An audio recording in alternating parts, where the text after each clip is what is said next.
Welcome to my channel. ఈరోజు మన ఛానల్లో స్పెషల్ వచ్చేసి పల్లీ చట్నీ కావాల్సినవి పల్లీలు, పచ్చిమిరకాయలు, వెల్లుల్లి రబ్బలు, 2 టమాటకాయలు, ఒక చిన్న నిమ్మ సైజ్ అంతా చింతపండు తీసుకొని మంచిగా వాష్ చేసేసుకొని మళ్ళీ వాటర్ ఫిల్ చేసుకొని కొద్దిగా సాల్ట్ వేసి పెట్టేసుకోండి.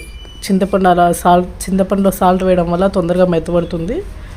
తర్వాత అది పక్కన పెట్టేసి స్టవ్ ఆన్ చేసి కడాయి పెట్టి చెనిగింజలు వేయించుకునేసేయాలి. ఇలా మనం పక్కన తీసి పెట్టుకున్న పచ్చిమిరకాయలు కానీ కొద్దిగా ఆయిల్ వేసి వేయించుకునేసేయాలి. తర్వాత టమాటకాయ కానీ చిన్న చిన్న పీసులు కట్ చేసుకొని కొద్దిగా సాల్ట్ వేసుకొని మెత్తగా వేయించుకునేసేయండి.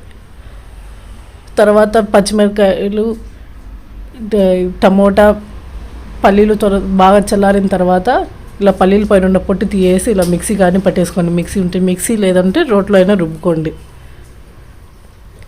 ఇలా మీరు సాల్ట్ టమాటకాయలో చింతపండులో వేస్తారు కాబట్టి చూసుకొని వేసుకోండి. ఫుల్ వీడియో టైటిల్ కింద లింక్ క్లిక్ చేయండి.